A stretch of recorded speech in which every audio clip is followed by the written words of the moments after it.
My name is Rebecca Cole. I am the district psychologist and supervisor of mental health clinicians for Milpitas Unified School District.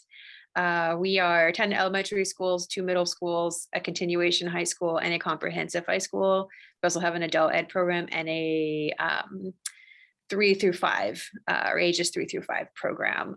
We are in Milpitas, California, which is nestled in between San Jose and Fremont, for those of us who are looking.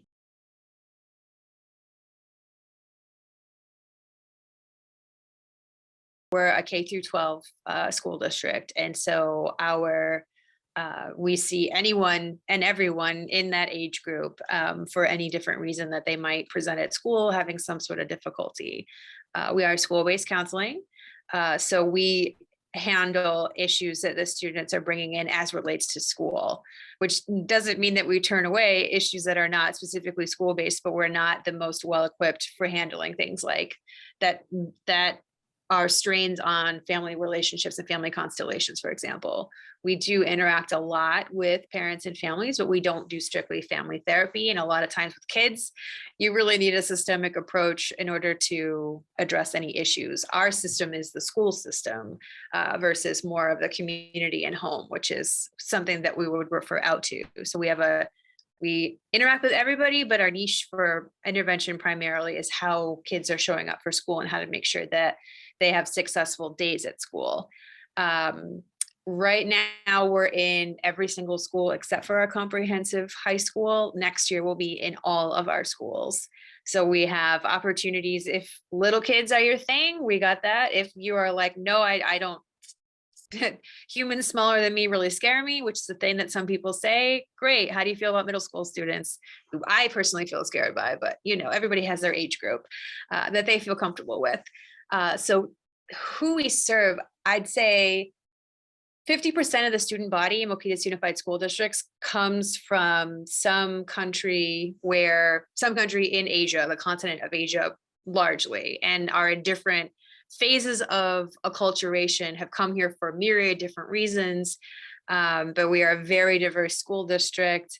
And yeah, our district is like a lot of systems that is working to dismantle systemic racism as it appears in schools, which I personally think are like a driver of systemic racism, as much as we don't like to talk about it. So yeah, part of the role is making sure kids have good days at school, but it's also being aware of the systemic factors that would prevent them from doing so. And also making sure that what they're bringing to the table in terms of strengths, values, culture is affirmed when they're here. I think schools are at the forefront of a lot of those types of challenges. And that we still have this mindset that it's like children should be seen and not heard, and they should come to school and be compliant.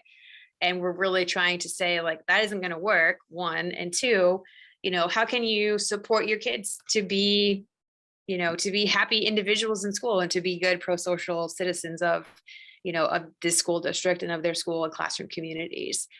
So our mission is really to make sure that we are allowing for that. Like we are essentially fostering the growth and development of pro-social children, United States citizens, right? Like in our schools and in our school district in a way that affirms them, not in a way that says, sit down and be quiet, right? We want to dispense with like white Eurocentric models of education in order to make sure that our students are happy, but not happy via compliance, not if that makes any sense.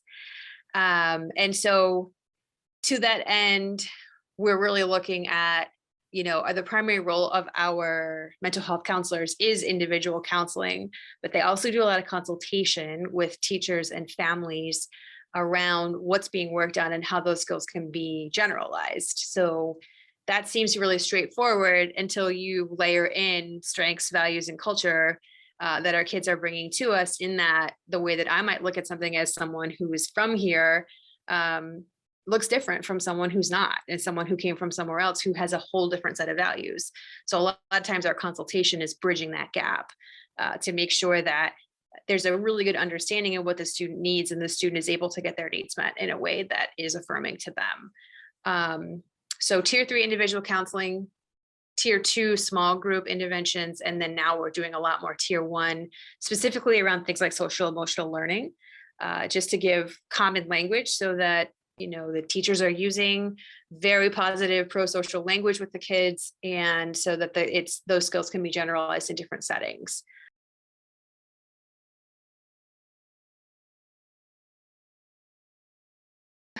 Definitely consultation, which is essentially, how is the student getting their needs met?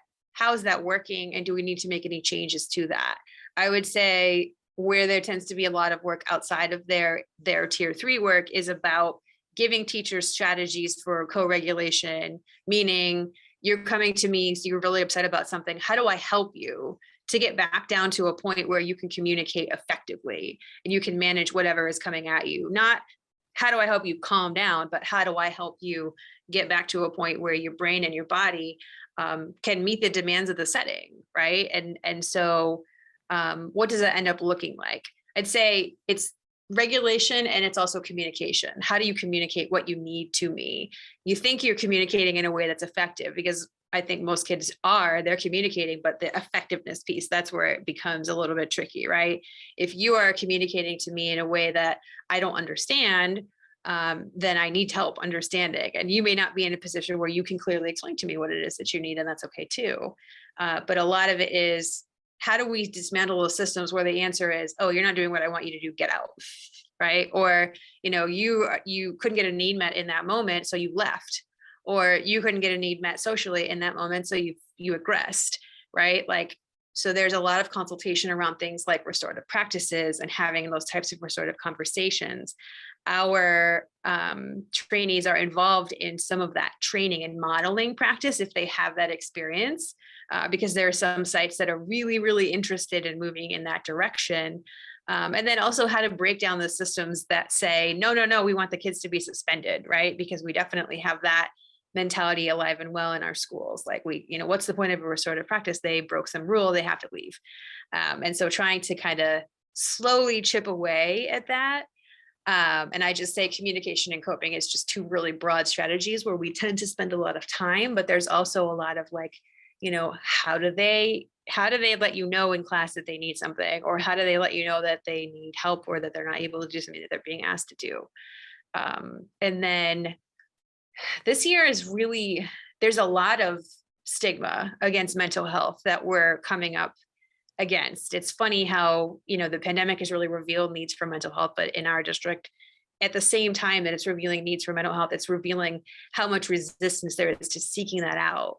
We have got a decent amount of families that's just, Western psychology is not how they heal. It's not how they move forward in their lives. And so it's helping, as a staff and as teams, we need to understand that, but we also need to be able to communicate out to our families and to explore it, right? To explore the stigma of mental health as it exists in our schools, and not say, oh, well, you're wrong, just don't do that. But this is what we want to do. And this is why we think it's important, and have a conversation, have that type of dialogue. And I think part of that's because now we're in secondary sites. So now, the kids can actually articulate why they either do or do not want to come to us, or why they either do or do not want us to contact their parents. So how to make that into a round, easy answer. Consultation with teachers. We've done the SEL push-ins are a big part of getting social emotional learning and the language and practice of social emotional learning out of our offices and into classrooms and into school communities. So I think I actually don't think I know that our mental health counselors were very busy at the beginning of the year doing more systems level work than they were doing individual work. And I would imagine that would continue. So there are definitely opportunities. I think every site administrator that I've seen so far has asked me, or asked one of the mental health counselors about doing social skills groups with kids, rather, so they can learn how to communicate, how they can essentially build and maintain friendships. We've done a lot of conflict resolution among our students too, because it's they've come back and, anything that they learned about how to resolve conflict is just not there anymore. So we're really just trying to foster those skills and abilities. And then just help our larger communities understand what is mental health, when I say tiers 3, 2, and 1, what does that mean? So that they understand why we're doing what we're doing. And also creating space for them to be able to come to school and feel like they're showing us what they need and they're telling us what they need and how we can be involved. I think are just fairly, really broad strokes, some of the things that we're doing outside of the individual work.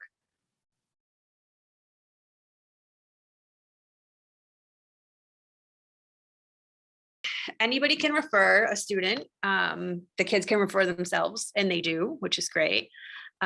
We have, and outside of schools, their parents can refer. Most of our referrals come from teachers or site administrators. We are also having to teach our teachers and administrators the language around tiered service provision, meaning not every kid that gets referred is going to be a good school-based referral. Some issues are not best remediated by counseling services as they are delivered in schools. We are not co-located in schools, we are in schools. So I would love for us to have a full service school where kids can get everything that they need. We're not there yet. And so we don't really address a lot of the family-based issues unless it's something like helping a parent to understand a specific need that their kid is having at school, or to help the parent to get on board with helping to reinforce or teach a specific skill. But again, it all goes back to school. It's not really related to anything outside of. Once they come in, once the referrals are made, we gather information from the parent's perspective, the student's perspective, if it's a secondary student, or if we just don't understand it. And the teacher's perspective as well. You look at their grades and attendance. We just want to get a good holistic picture of what the concerns are and what that looks like from different perspectives, because we know one person sees it one way and that's not necessarily how other folks see it, but just get some information. Sometimes we'll go into classrooms and observe more and more, especially with our secondary. Part of the vetting process we call for referrals involves the student and getting their perception of what's happening. And then we come together and we say, okay, what makes the most sense? What's the best way to address this issue? Is it something where we would want to refer out to something community-based? Is it something where we would refer out and we would have the student be seen in school for tier 3 individual counseling? Are we just looking at tier 3 individual counseling? Is this an issue that's best remediated through consultation in tier 1? Do they need to be seen in a smaller group for something in tier 2? So essentially, once we have data from multiple perspectives on the behaviors of concern, then we decide what's the best way to meet that. Beyond that, there is no formal assessment. We could make this very complicated if we wanted to, but I think as long as you understand what the behavior is, that what essentially you want them to either do more of or do less of in order to be successful at school, then you're ready to go. If you really want to diagnose and assess, we're probably not the right fit for you. We are a school district, so we don't use the DSM-5 at all. If that's the way you look at things, that's great. You probably will have a working diagnosis for every kid that you see, but it's something where, again, just real basic, what do they either need to do more of or less of? And that's what guides you. So once you understand that, if it's a good school-based referral, then you're good to go and you just start. And then writing treatment goals is always a collaborative process. You have to take everyone's perspective and what you think is important for this student and combine that with what they think is important, because it's not one person just making the decision. And then you're just basically, the mental health counselor is the one delivering the service, and also every other week having consultation with teachers and parents to make sure that everybody's on board. And then once their treatment goals are met, whether that's 6 weeks, 12 weeks, the whole rest of the school year, sometimes that's the case, that's the length of time that we end up seeing our students.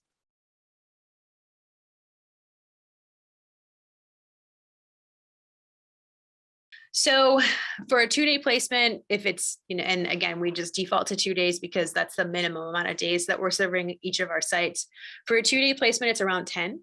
And we've had some people that are like, no, I can take more cases. That's great. We've had some that are like, no, all of these cases are very complex and they end up taking a lot of time. It won't work.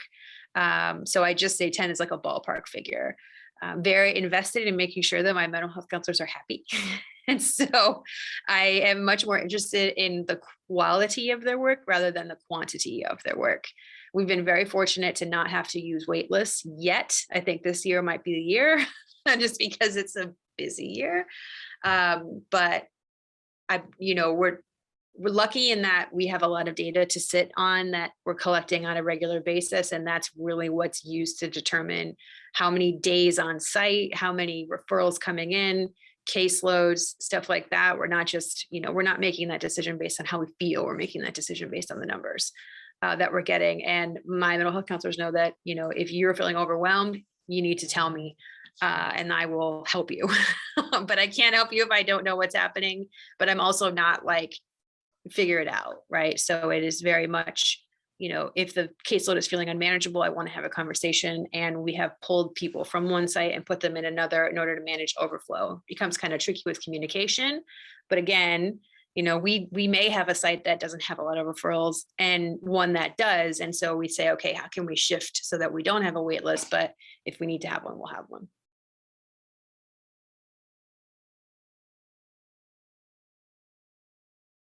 We traditionally meet for 2 hours of group and 1 hour of individual every single week.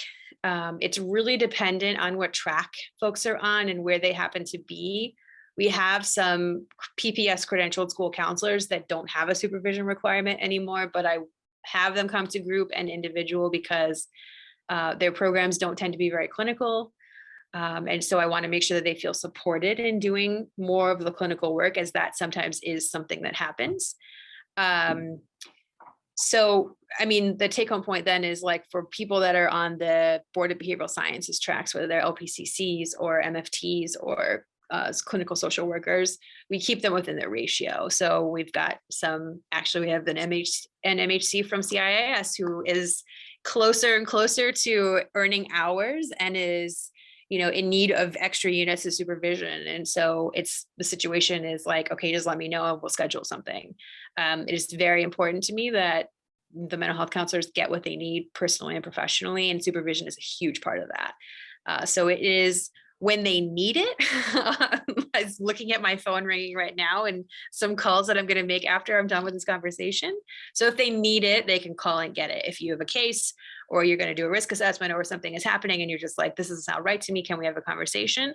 That's one way that they can get supervision. And then there's the formal supervision of 2 hours of group and 1 hour of individual. And beyond that, it's just flexible, right? It's what works for their schedules. We have our mental health counselors are parents and their students. And so there's some flexibility that we can grant to that. But yeah, at the end of the day, it really is based on what they need, whether that's related to the cases that they're seeing and or the governing board that they're earning their credential under.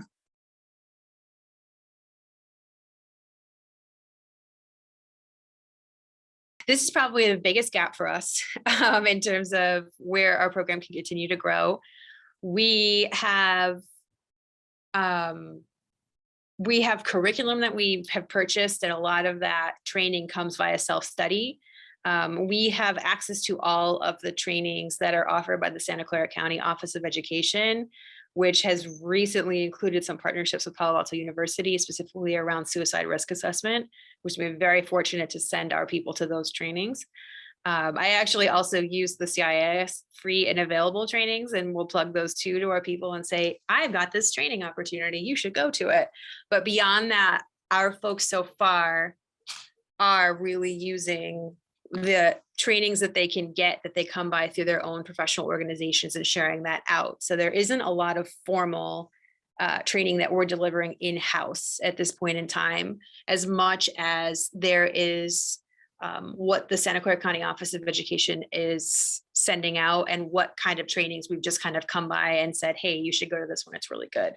I think we spend most of our time in supervision talking about cases, but I would not say that that's traditionally a time where we're talking about training. We've done some light CBT exercises. We do a lot of experiential with relaxation, but I think that's as close as we're getting to training right now.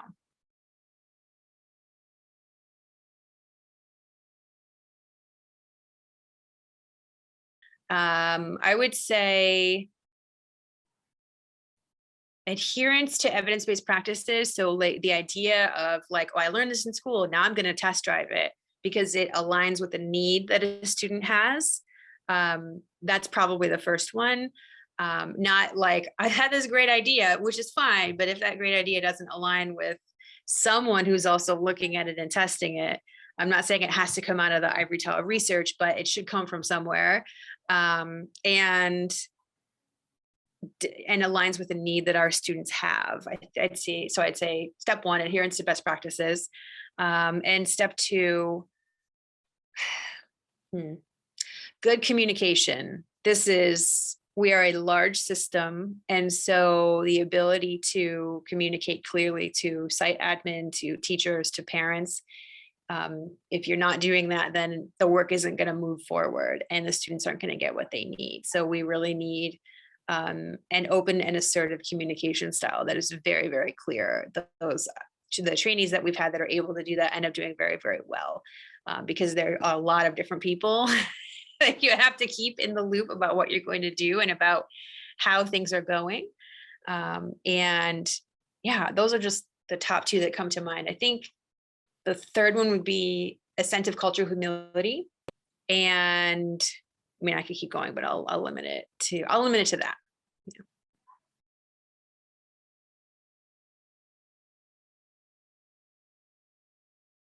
The limits to what we can do and the limits to what we can't do. We cannot be all things to all people. And it is really hard to know that you are sending someone home to a situation that you know is potentially harming them, where you've done everything you can do in terms of your legal responsibility as a mandated reporter. But beyond that, you can't do anything else. I would say that's probably the hardest part. I think, I mean, close second is probably figuring out the motivational aspect of change, in that some kids that we get are ready. They're here, they're like, yep, what do we need to do? I'm in it for better days of school. Let's talk about it. But then we also have kids that aren't. That's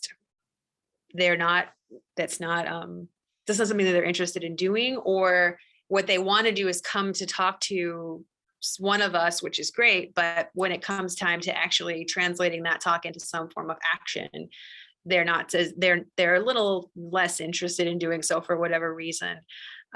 So I would say that those are probably the two biggest challenges to the role.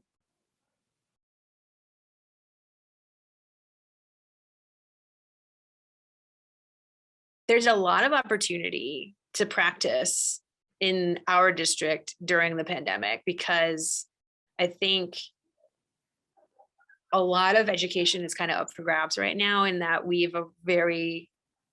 it seems as just as likely that we will go back to the way things were as that things change. But I think we need fresh voices and fresh perspective to say, well, how about we do it this way? Or what have we considered doing this in order to get that change over the finish line? And I think it remains to be seen right now, at least in our district, whether we will default to the way things have always been done, or what we will change.